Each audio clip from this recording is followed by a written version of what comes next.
Pessoal, foi rapidinho, estamos de volta e agora a gente vai conversar com uma mulher sensacional que tem ajudado outras mulheres a lidar com o empreendedorismo e também lidar com as finanças pessoais. A partir da história dela, a gente vai convidar agora a Ludmila Heistenreiter. Ela é contadora e criadora de um projeto incrível que daqui a pouquinho a gente vai falar sobre ele. Ludmila, mas antes eu queria saber um pouco da sua história. Você ganhou uma bolsa de estudos numa universidade muito boa e você também passou para trainee de uma multinacional. Você achou que as coisas iam começar a melhorar na sua vida e aí você passou nesse momento a enxergar coisas que você não estava enxergando antes, né? Conta pra gente essa história. Oi, Bruno, boa tarde, tudo bem? Bom, é um prazer participar do Censura. Obrigada pelo convite. Eu sou contadora, sou especialista em gestão financeira. Eu ingressei na Faculdade de Ciências Contábeis com 17 anos e aos 22 eu fui aprovada no processo seletivo de uma multinacional que é tão concorrido quanto um vestibular de uma faculdade pública aqui do Rio de Janeiro. Só que nesse período, né, de 4, 5 anos nessa multinacional específica e depois atuando também em outras multinacionais, eu entendi que a minha missão precisava ser além das 4 paredes de um escritório de contabilidade, de assessoria ou de consultoria. E foi nesse momento que eu decidi criar, em 2017, a Empoderamento Contábil, que num primeiro momento era um projeto empreendedor de ações voluntárias, mas que se tornou uma empresa, uma startup, que é uma empresa com foco em inovação. E aí eu posso continuar contando a história da Empoderamento Contábil? Pode, eu queria só que você contasse, eu achei interessante isso, eu abri o programa, a sua entrevista falando sobre isso, que eu vi numa entrevista na internet que você fala sobre esse momento, que você já tinha uma bolsa de faculdade, você estava formada, você tem uma capacidade intelectual que você sabe, você reconhece, mas você teve que lidar com todo um sistema e você foi percebendo isso, e a sua fala sobre isso é muito interessante. Eu queria que você falasse um pouco sobre isso, que eu acho legal. Eu ingressei na faculdade com 17 anos através de uma bolsa do ProUni de 100%. Era uma das melhores faculdades do Rio de Janeiro, continua sendo, uma faculdade conhecida no Brasil inteiro. E mesmo formada, eu entendia que eu precisava retribuir as minhas iguais, que são afroempreendedoras, mulheres de periferia de uma forma geral, porque o empreendedorismo está muito mais ligado à maneira como você enxerga o todo, a sua volta e a sua atividade profissional, do que, de fato, atuar por conta própria. E eu sou cria de Duque de Caxias, né? Eu sou nascida e criada em Duque de Caxias, na Baixada Fluminense. Moro em Irajá há alguns anos, mas eu vivo a realidade do contexto de periferia. Então, durante 12 anos, eu saía de Duque de Caxias e depois de Irajá, ia para as áreas nobres do Rio de Janeiro, né? Zona Sul, Barra da Tijuca, para estudar, para atuar em grandes empresas e multinacionais, e eu via discrepância, né?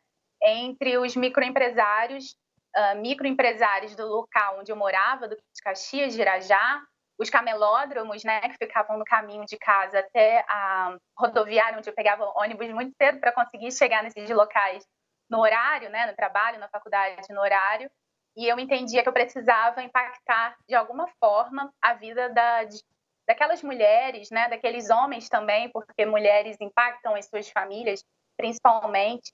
No contexto periférico, existem muitas mães solo, mulheres que lideram sozinhas as suas famílias, né? Então, eu entendia naquele percurso que eu precisava impactar de alguma forma a vida dessas mulheres e eu entendi que seria compartilhando um pouco do conhecimento que eu adquiri ao longo desses 15 anos de atuação na área contábil e financeira. Ainda bem, sorte a nossa e dessas mulheres também que podem agora contar com você. Ludmila, queria que você falasse o que você mais ouve dessas mulheres do projeto. Olha, nesses 3 anos eu já ouvi comentários que me deixaram muito tristes e comentários que me deixaram muito felizes. Assim, mulheres que encontraram superação de vida, de fato, através do empreendedorismo. Mas, em suma, assim, em resumo, a maioria das mulheres que começam a empreender, trabalhar por conta própria, são mulheres que precisam, de alguma forma, estar mais perto dos filhos, né? Por causa desse contexto familiar em que elas são as únicas líderes das próprias casas. Mulheres que já foram assediadas no ambiente profissional, então encontram no empreendedorismo uma forma de terem a sua gestão de renda, né, de gerar renda, de continuar no mercado produtivo, sem passar pelos traumas de um assédio sexual ou um assédio moral.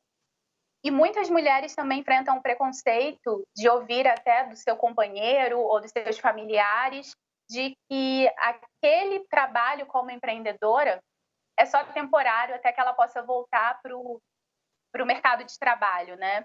E isso realmente é decepcionante, porque o empreendedorismo pode sim ser encarado como principal fonte de renda, independente do preconceito daqueles que estão à sua volta, mas esse caminho poderia ser mais fácil, né? Tendo o apoio da família.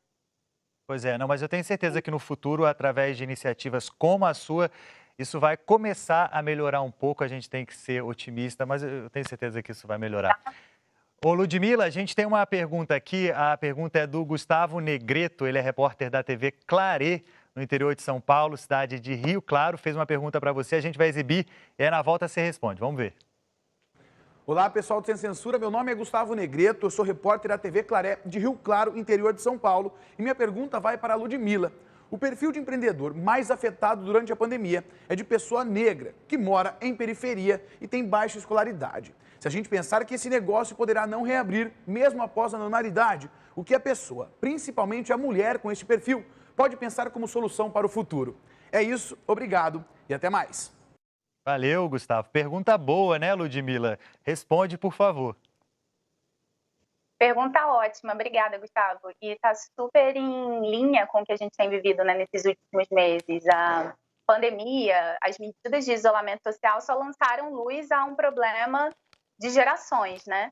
Os micronegócios não formalizados, a realidade periférica e, consequentemente, os micronegócios liderados por mulheres, principalmente, foram aqueles mais afetados, porque esses micronegócios precisam de um contato físico mínimo, né? E se a gente pensar na senhora que é faxineira ou que é diarista, na manicure, na cabeleireira, essas mulheres precisaram suspender suas atividades profissionais exatamente por causa das medidas de isolamento social.